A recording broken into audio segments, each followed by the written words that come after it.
And what we're going to do is review the conference, and then at the end of this talk, we'll go back and we'll see, what in fact we actually did talk about, and see how many of these questions that we actually answered.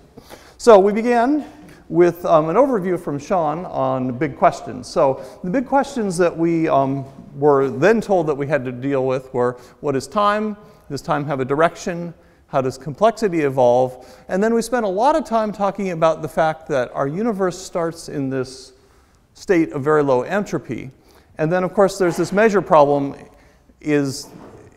which we can briefly, or at least non-rigorously state, that given that our universe starts in a state of low entropy, how big a problem is that? So it's unclear how to do the odds, and that question of how to do the odds and how to do the odds when things can be infinite or very large is something that kind of pervades this entire discussion. And then the other thing that Sean made a big point about, which is again a theme that sort of pervades the entire discussion, is that complexity is different than entropy. So in the case of our universe, the universe starts in a low entropy state. It also starts in a state of very low complexity that I think we would all agree with. But as the universe evolves, the entropy, at least what we think of as entropy, is a strictly increasing function, but the complexity of the universe first increases, and then I think it actually decreases.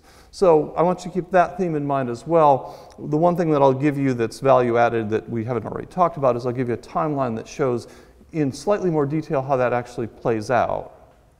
And then I'm going to ask you a question about it. So let's begin. So at the very beginning, we talked about life. So we had a life session. I should also remark that what I'm going to do just operationally is I'm going to mention something about all of the talks in the sessions, or most of them. I apologize if I left anybody out because there were some 2-minute talks here and there. Also, I apologize to every speaker because I cannot encapsulate an entire hour discussion in one bullet point, especially you philosophers who often can't even state the question in less than 10 minutes, so I can't really put it in. I'm being polite in my teasing. Okay, so the first thing that we learned about life was from Paul Davies. He made a number of points, but the point that I think struck me that is very useful to keep in mind is that in physics we have laws and then we proceed to see how they operate. In biology we have laws, but the laws depend on what the biological systems are doing. So there's a different kind of feedback between cause and effect, between laws and what the laws make things do in biology that's very different from that in physics. And that leads to a host of complications that we've talked about at some length. In our next talk from Mike Russell, he gave us a very specific channel by which life might have arisen. And that's, I think, very important. This is one, if he's right, this is like very important. He says that life is common. That's huge, and I'm going to take that ball and run with it in just a minute. Another thing that we learn next from Blasek is that there's an arrow of time in biology, and what he means more specifically by this is that life is irreversible at multiple scales. As we'll also see as we keep going through this entire review, this irreversibility is also something that keeps showing up over and over again. And then finally, from Lenski, we learned about long-term evolution in E. coli populations. And the interesting thing here is that there is evidence for repeatability. Now, I asked him about this. He said it's not complete repeatability. It's repeatability, yes and no. And he was very careful to say what he said about that. But nonetheless, I'm going to take that as being perfectly repeatable, and I'm going to take that ball and run with it and see where that comes. Because what I wanted to do is not just like tell you what you can read the program, right? You know what was on the schedule. But I want to take a few instances and go through some implications. So the first thing that we see is that because of this repeatability, there's a new solution to the Fermi paradox. Okay, the Fermi paradox, as you know, is that if life arises easily and there's all kinds of intelligent life in the universe, well, where are they? It's the where are they problem. Why aren't they here? Well, here's a solution. It might not be a solution you like. In fact, most people hate the solution, but I'm still going to tell it to you. The solution is that suppose evolution is, in fact, repeatable. So that every time you start life on a planet, it's just going to do whatever it's going to do. So it's qualitatively the same. It will be different in particular because there'll be a different realization on each planet and whatnot. This whole Stephen Jay Gould thing that when you run the story of life forward. Each time you get a slightly different way. You might get intelligent dinosaurs in one case and whatnot. But it's qualitatively the same because it's repeatable. The scaling laws that we learned yesterday from Jeff West, in fact, vindicate this view a little bit. So if that's the case, then it turns out that there's no reason for life to ever propagate across the galaxy, right? Just like if you're here, you're not going to say, well, I'm in California, I'm going to Denmark, I need to take sand in my suitcase, right? Because the sand that's here is just as good as the one in California, right? In the same way, it could be that the life that you would put on a different planet is just as good as the life that is already going to develop there anyway. In fact, it might even be better there because it will be evolutionarily adapted to that. So if you have that point of view, and if these intelligent beings actually come to this sort of magnanimous realization before they develop space travel, then this is a solution to the Fermi paradox. Moving on. So Mike told us about this very complicated story of how you might get life on our planet. Now, we can generalize this. It turns out that when you make a planet like Earth, see, we're very, very Earth-centric. We all know that if you want to have life develop on any planet anywhere in the universe, it has to be on a planet like Earth, which we call habitable, with liquid water on the surface, and the beings that we develop will, in fact, speak English, right? We know this from science fiction. Now, it turns out you can generalize that a bit. If you ask a more simple question, namely, where in the galaxy or in the universe are the most likely environments that have two things, energy and liquid water? The answer is not on an Earth-like planet. And the argument is simple, and so simple it has to be true, namely that if you make Earth where Earth is, it's hot. The rocks that make Earth are hot. They don't have any water on them. So that's why Earth has water, but it doesn't have much. There's only 4 kilometers of ocean on Earth. If you make a rock in the outer solar system, the rocks that make the planet have ices on them. So you'll naturally get not 4 kilometers of water, but hundreds of kilometers of water. In fact, the Galilean satellites that I'm showing you here are just an example of that. If you form a planet beyond the snow line, as we call it, which means where it's cold, you'll get lots of water. Problem being, of course, it's frozen. But there's an energy source that you don't normally think about. Inside the Earth, we have radioactivity from long-lived radioactive species like uranium, potassium-40, etc. This power source is about 10,000 times smaller than the sun, so we don't normally worry about it. But if you're in the outer solar system, it's all you got. So long story short is that if you have a frozen planet, and it's as large as Earth, or more precisely has something like the radioactive complement of Earth, then what you'll have is, come on, this picture. You have an outer ice layer which is 14 kilometers thick or less, but below that the water will be liquid, and you have energy from within. So you can make a biosphere. It's possible, and I had some nice conversations with Mike about this, it's possible that this, or some version of this same story, could in fact develop. Now, this of course has something else to say about the Fermi paradox, in that if you have life developing in these frozen worlds, it will be hard for them to develop interstellar space travel, but you could imagine them developing intelligence, so we call this the whales in space hypothesis, right? Note their names. Now, now that we've solved the Fermi paradox and the life in the universe thing, let's get onto the main business of our conference, namely, what about the existence of time? Well, I think it's useful to repeat these 3 ideas, that there's at least 4 possibilities, rather, that time does not exist, that time does exist, but it's not fundamental, that time exists and is fundamental, or I think as many of you have told me, none of the above. So this is our goal. What did we actually say? So here's our speakers on this problem. And again, I apologize if I'm being a little bit too simplistic in my reproduction of your arguments, but I believe that Julian Barber says there is in fact no time. He thinks about moments in time and shape-space configurations and thinks of it sort of all at once. George Ellis, on the other hand, tells us that there is in fact time, and he has some modified version of the standard block universe.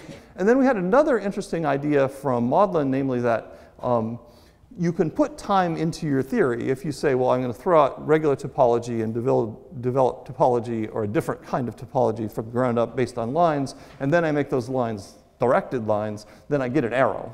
And that actually seems to work. it's certainly an interesting mathematical construction, which I found quite interesting. And then, of course, there's other ideas about this. Now, I think in the spirit of what we've been talking about this morning, before I do that, there's one other thing. I was struggling, as you can tell from this discussion, I was struggling to actually find some kind of unifying themes that people agree on. So this is as good as I could do on the time. I think we agree that there exist moments in time, and events take place at those moments. What that means, I think, is still under debate. Okay, thank you. Now, many people talk about an ordering of events. So even though we don't know what we mean when we say time, and we don't even know whether it's fundamental, you can still have an ordering without a flow of time. So I think ordering comes first. And that's sort of a useful way, at least for some of us, to think about it. Another thing that we mentioned and then we did not do anything about was the fact that space and time can be discrete. So that can play a role. And then another thing that I think is interesting, and I'm not sure if it's true, but again, I throw this out for debate, right? I'm here channeling Scott Aronson from yesterday. I'm not trying to be right so much as to be not necessarily interesting, but to at least provoke some discussion, right? So I'm tired of being right, just like you are. So predictions for experiments, I think, from everything that I've seen, are actually the same no matter which one of the previous speakers is correct, right? I have not yet seen, and maybe there isn't one, an experiment that will say that Julian Barber's right versus George Ellis is right. It would be nice if there were such a thing, then we could go home, but I'm not sure there is, and that will be an interesting point of discussion. Could you even, in principle, envision making such an experiment? I mean, there's two things. There's, can you formulate the experiment? And then there's the question of, could we actually carry it out? I mean, I think if you could formulate it, we would still probably be a long way from being able to actually execute said experiment. But it'd be nice to actually have a hypothetical one that we could, in principle, do maybe some thousands of years in the future that would actually solve this.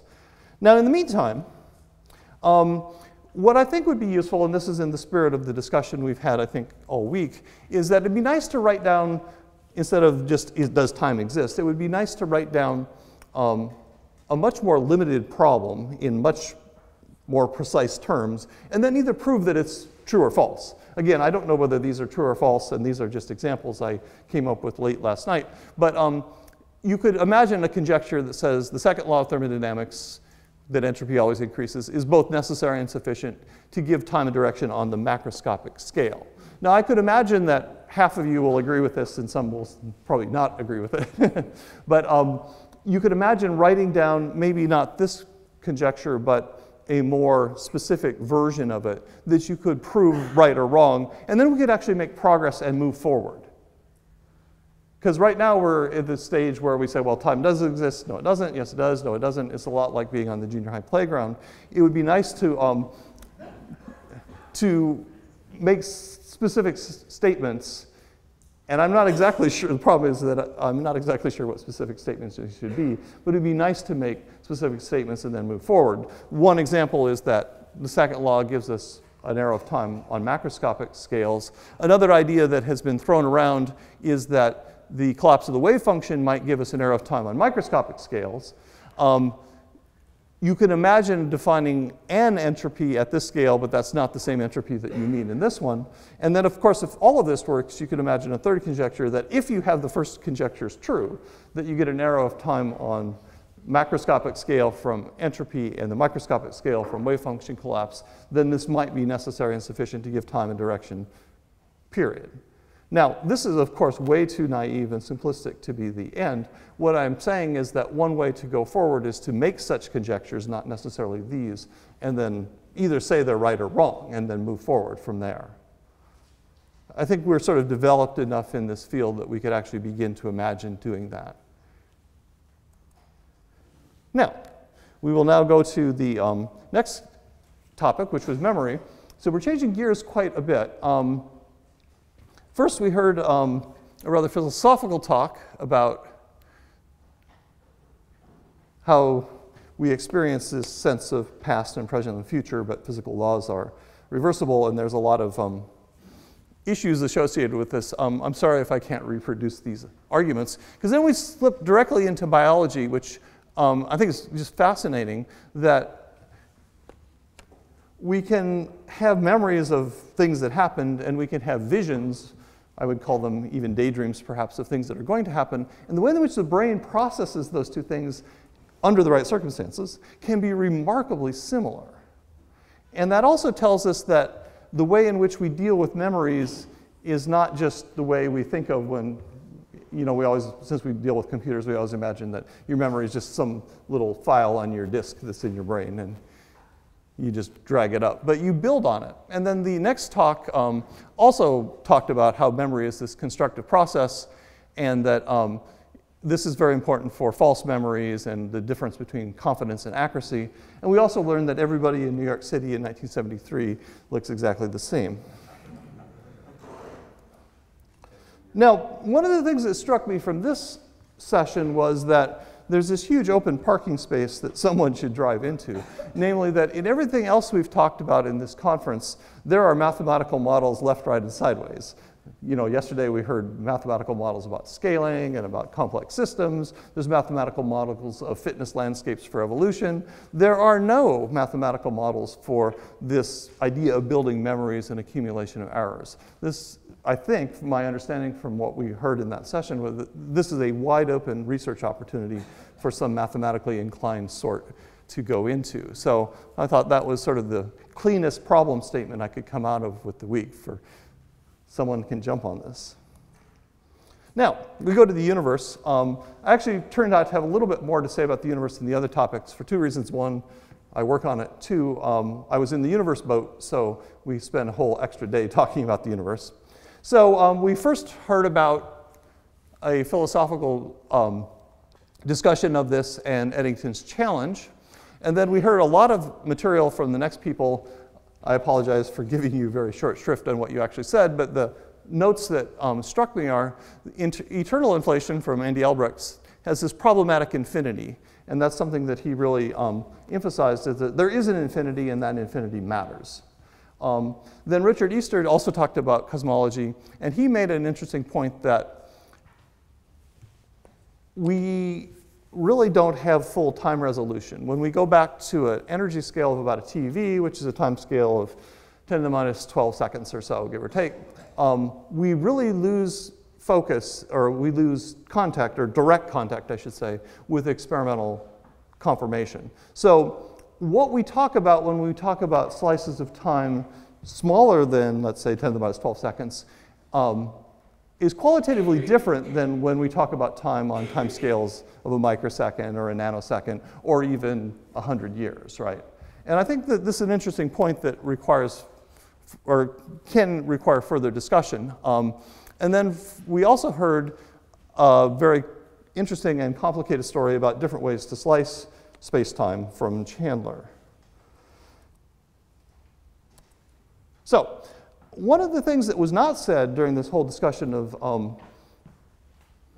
the universe is that a lot of the discussion of the very early universe is wrapped up in this problem that we don't know how to slice space-time. But Garrett brought this up on the boat, namely, if you actually look at the universe, as opposed to worrying about the launch of the universe at the Planck scale, if you actually look at the universe, there is a preferred frame that no one wanted to say. The microwave background gives us a frame. We don't like it. But the first thing you do when you make a map of the microwave background is you have to subtract out the fact that we're moving directly through it at 370 kilometers per second, okay? So the microwave background in our universe, in any cosmological measurement we can actually make, gives us a frame. Now, because of special relativity, any motion relative to that frame gives us an ambiguity in slicing of time. But one of the things that's also important, and I think lost a little bit in this conference, is we didn't bother to put in numbers in a lot of cases when we were talking about things. So in our universe, when we're worrying about the difference in slices of time, the degree to which this matters is encapsulated in the usual relativistic factor gamma. And when you put in the velocities that we see, either the 370 kilometers per second that we're moving through the dipole, or that's actually a little bit bigger than the depth of the gravitational potential well of a galaxy. It's also a little bit bigger than the depth of the gravitational potential well of a star. So that's actually a very typical astrophysical velocity. The difference from gamma is 1 part in a million. So the ambiguity that we have in slicing time in the measurements we make is 1 part in a million, which is neither here nor there, but it's something that we should keep in mind. On the other hand, there's another effect that was also not mentioned, and that is that when we make a measurement like with a microwave background, we are going back in time. Now, all of the discussion in this conference assumed that we could do that exactly. And we're actually pretty good at it, so it's not really a problem. But just for the non-cosmologists out there, the cosmologists do this in the sleep and don't even think about it. But for those of you who aren't cosmologists, in going back from the time of the microwave background to today, we're making this factor of 40,000 shift in between when the photons were emitted and when we see them. And we're doing this as if we know exactly how to do that, with no discussion whatsoever. And yet we're worried about time slicing at the 1 part in a million level, right? Now, another thing that came up on the discussion in the universe, this is more for the boat, so I'm reporting on our boat trip, is what is the, one of the questions we asked is, what is the most interesting thing about our universe? So one thing you see about our universe is that it's homogeneous. This is actually a simulation of about half of the universe. And you can see it's pretty homogeneous, but what that means is that it's good that it's homogeneous. The fact that the universe is isotropic and homogeneous lets us write down Einstein's equations and solve the easy version of them.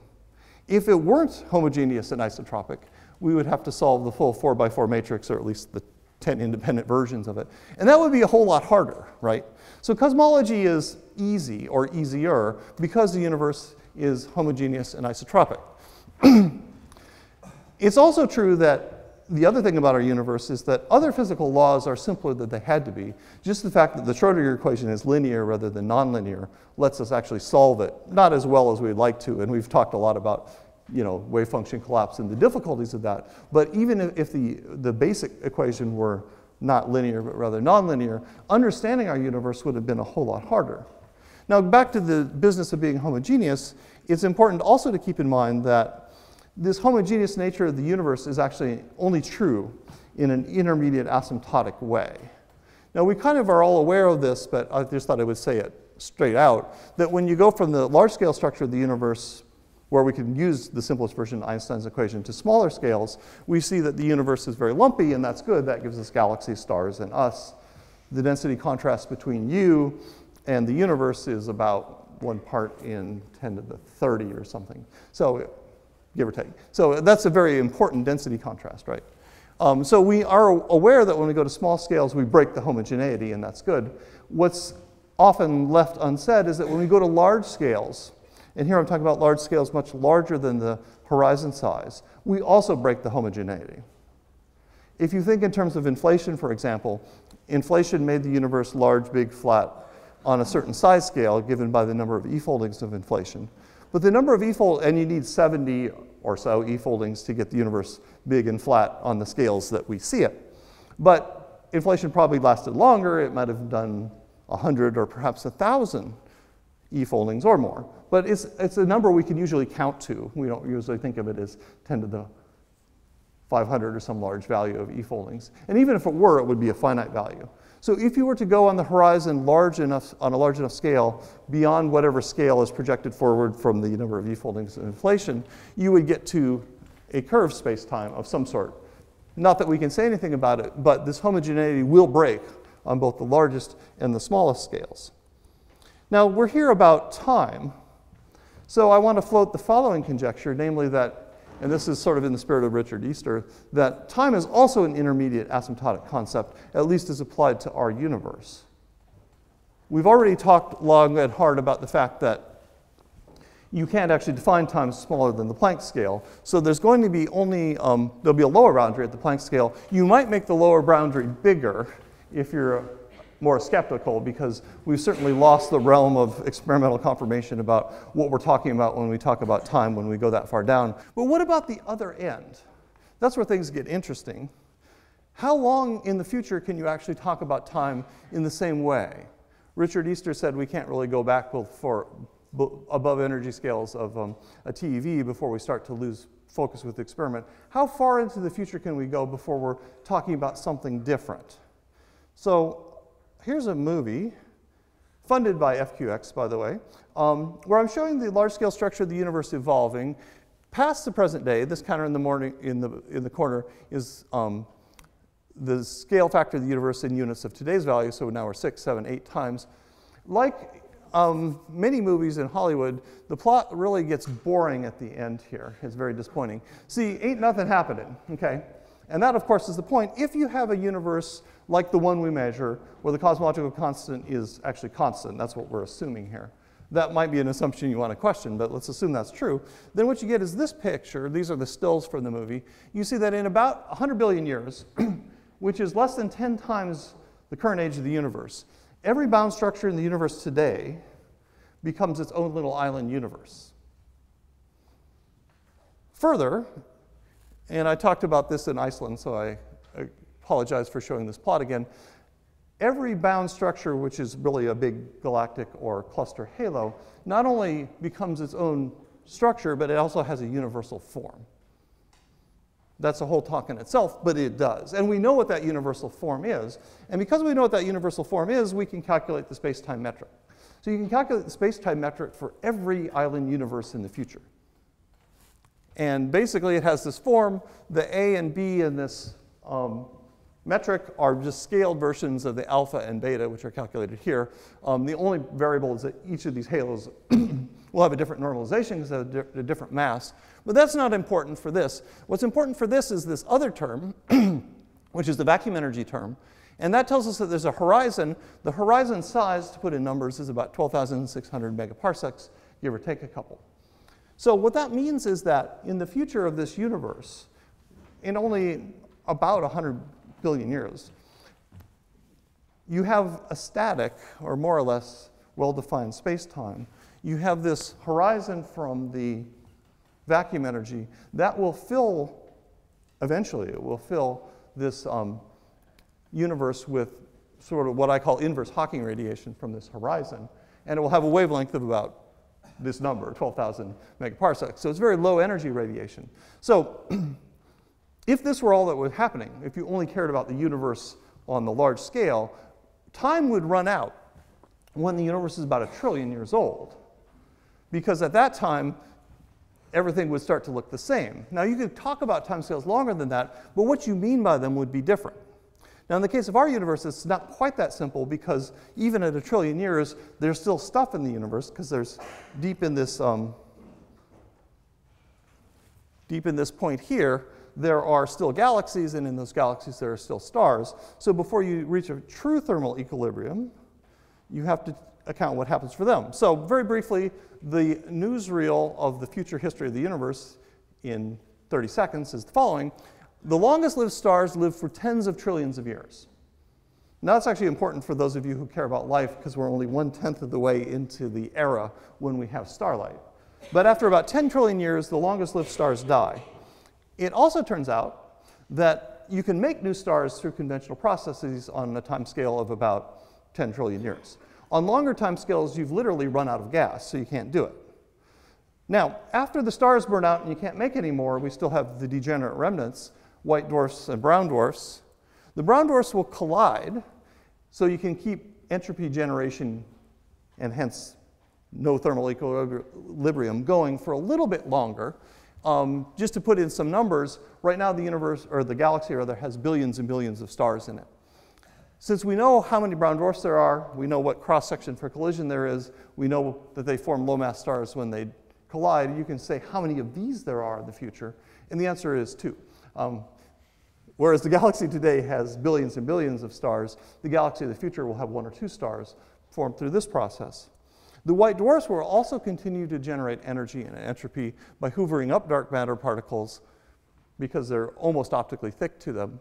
Depends a lot on what the cross-section is, but you get something like quadrillions of watts of power out of them.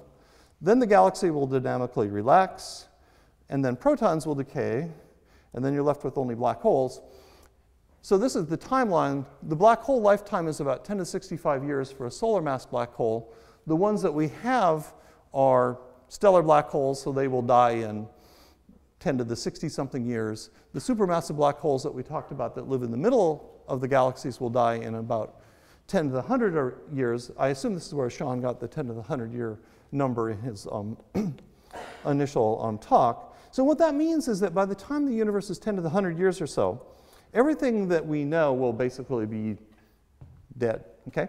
And then if you look at the background universe at that time, the number density of any remaining particles, like electrons, has gone down to this number. So by the time the universe is 10 to the 100 years old, there are no things in the universe anymore to make entropy. This is plenty of time for the thermal Hawking radiation or inverse Hawking radiation in the cosmological horizon to reach something like thermal equilibrium. And with this density, there's less than 1 electron per horizon volume. It's going to be pretty tough to make a clock, right? So even though it's easy to throw around timescales much longer than this 10 to the 100, it's qualitatively different what you're talking about when you talk about timescales much longer than this timescale. It's very different. It doesn't mean that you can't talk about it, but what you mean is, in fact, very different. So back to the next session, we then had a rather interesting roller coaster ride on the question of choice. We first learned about the need to choose the right past hypothesis, and then we immediately went to a discussion of electric fish, which was a great talk, by the way. So in the electric fish, we learned that the fish work in a way to make a joint optimization problem. So they're like engineers. They want to optimize energy cost, speed, and information acquisition simultaneously. And there's ways to measure that, which I think is just incredibly cool. Then we went back in the philosophical realm and talked about how we choose. And among the many points that Simon made, he said that, or at least I think he said that, in order to answer this question, we need more than what physics is currently giving us in order to answer that question. And then we switched back to Eagleman, who was throwing people off high buildings in order to scare the hell out of them, in order to test their perceptions of time. And there we learned that we live in the past, that temporal order can recalibrate, and that time is different in many contexts, and that the duration of time indexes energy. Now, it was hard to synthesize this kind of disjoint collection of very interesting talks, but nonetheless, I picked out 2 things that I think are useful to put into this review, namely a conjecture that was floated by the electric fish, namely we can define a sensory volume to be the volume that you can see, and a motor volume, which is the volume that you can get to. And I'm not sure if this is exactly what you said, but something along this is an interesting conjecture that it's a necessary but not sufficient condition to have the sensory volume large compared to the motor volume in order to have choice. That's the kind of conjecture which I really like, that we could imagine getting some progress on proving or disproving. And in your case, you might even be able to show that experimentally, which would be great. And then we had a very hard result, which we've quoted a number of times during the talk, or during the conference, that I thought I would write down, namely that there's an intrinsic time scale that the brain works on in terms of its perception of time. It recalibrates, it averages, it delays its processing, its signal processing, on this time scale of about 100 milliseconds. So that seems to be a fundamentally important time scale in our understanding of time in our brains. Then we go to the multiverse. Now the original, well, my thought on the original motivation for the multiverse was that if we look at the laws of physics in our universe, namely the strength of the forces, the mass of the particles, we don't really have an explanation for that.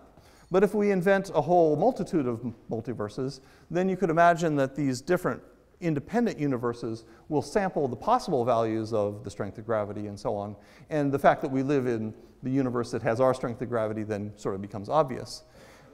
It also makes sense in that if we understood, and we don't quite understand, but if we understood how to launch a universe from whatever high energy space-time manifold launches it to today, that universe launching event should not be unique, right? So it would make sense that it would launch us, it would launch a different one, and those different ones we're calling other elements of the multiverse. But the multiverse also has implications for the arrow of time. So the things that we actually talked about, and again, I apologize for giving you just 3 words on very long and interesting talks. Max emphasized that you can lower entropy a lot through fluctuations. And then he introduced a new concept of the future of the universe, which he called the big snap. Raphael emphasized, rather, that what you talk about when you talk about the arrow of time is very different with and without a non-zero lambda term. And he also included a discussion of Boltzmann brains. These are these things that if you have something in thermal equilibrium, you can imagine a non-thermal or non-equilibrium fluctuation giving you a departure from equilibrium. And if that departure is big enough, you can imagine it being something thinking like a brain. Then we had a very interesting talk from one of our organizers about whether time reverses. And among the many things he said, usually we make statements, or many people make statements like, the arrow of time points in the direction that entropy is increasing.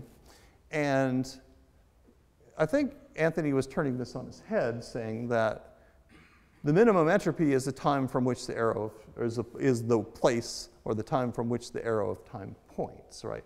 So you're kind of taking the cart before the horse, or the other direction. You can clarify that in the questions. And then Paul Davies made a very interesting observation, namely that the whole point of the multiverse is that we can have different physical laws in different ones of these bubble universes. So Paul pointed out that, I think this was your point, or one of your many points, that the laws of physics that actually lead to the launching of the universes need not be the same as the laws of physics that are realized in each of those particular universes.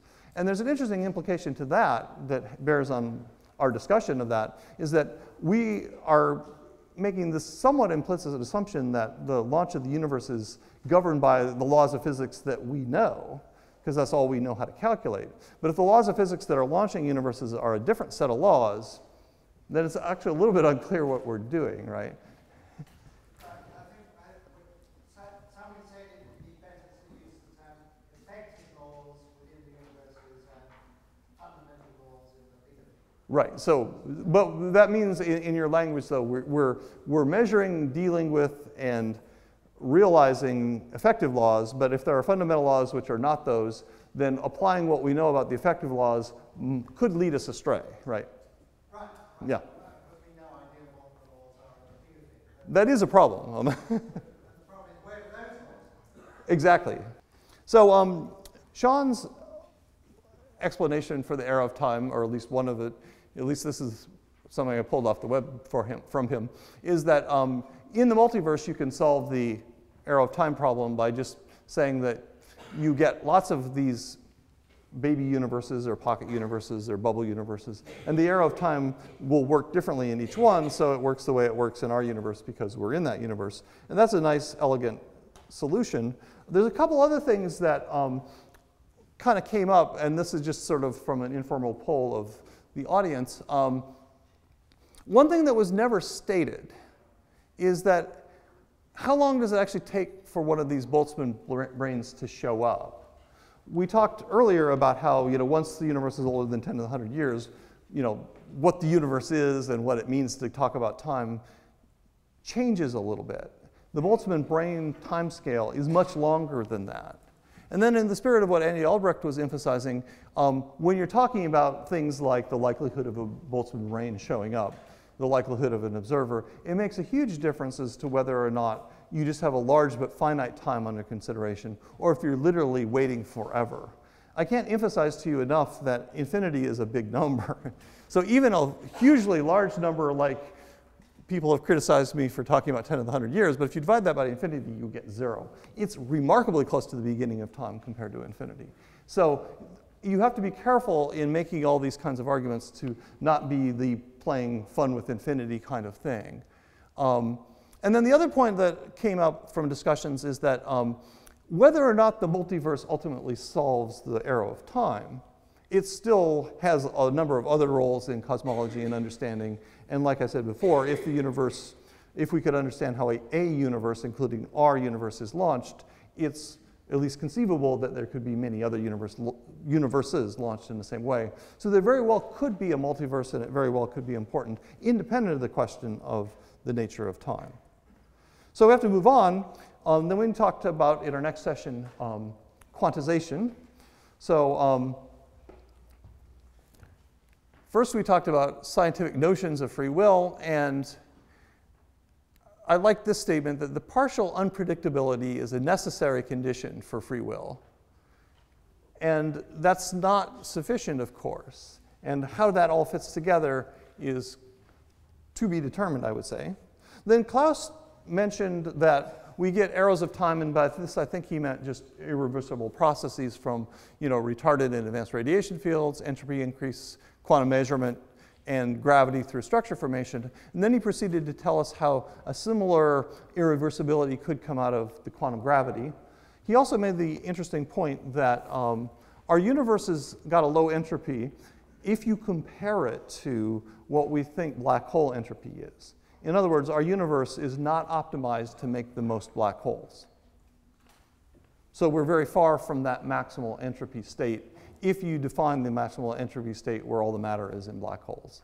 So if you believe the black hole entropy problem or formula, you could imagine engineering a universe that optimizes that quantity, and we're very far from that point. Next, we heard from Fotini, who told us that geometry can be emergent. So roughly speaking, and this is of course very rough, instead of starting with geometry and then doing physics on it, she started with physics and started doing geometry on it. So you start with some network, and then you try to put it into a geometry. There are uncertainties in the way to do it, and the nature of those uncertainties actually obeys something that looks very much like Schrodinger's equation. So there's something very interesting there, but I'm not sure that I can properly describe it. And then finally, we heard a slightly more philosophical talk, and here about the flow of time in quantum mechanics. And here we had the claim that the wave function collapse does not imply the arrow of time, which is different from the conjecture 2 many slides ago. So I think if I'm reading this right, Tolleckson would disagree with George Ellis. So there's one point where we can have some debate later. Now we went to the complexity picture, or complexity session. And here we learned about complex systems in general. And what we find is that the complex systems generally have power law distributions for all the relevant quantities involved. That could be nodes, edges, whatever you're talking about in the complex system. There's a lot of complex systems. But one of the many interesting things about these is that they undergo phase transitions. And one specific thing that was mentioned is that there's an important difference, again, between an infinite lattice or an infinite system and just a large n system. And all the ones that we actually realize are really finite n, of course, but often the ones we care about are not only finite n, but they're even n of 100 or 1,000, not so big, right? And there's a very big difference between the behavior of, let's say, a 300-body system and an Avogadro's number system, right? And that's, I think, important to keep in mind in a lot of cases. Then we heard about decoherence. I apologize to Phil because I cannot give a coherent summary of decoherence, other than the idea that theory is becoming viable, and there's a huge amount of experimental progress being made, which we heard about, and there will be more very interesting experimental progress that will be coming in the next years, so really stay tuned there.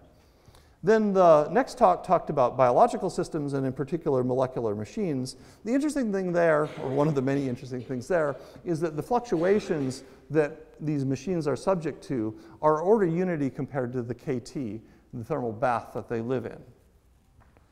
And that has a lot to do with how they go about breaking time asymmetry. And then finally, we had this talk by Jeffrey West, rather, excuse me. So we first learned that biological systems scale in somewhat universal ways, and he was very clear about what he meant and didn't mean by that. But then you can apply that same scaling analysis to cities, which live forever, and to companies which die readily, right?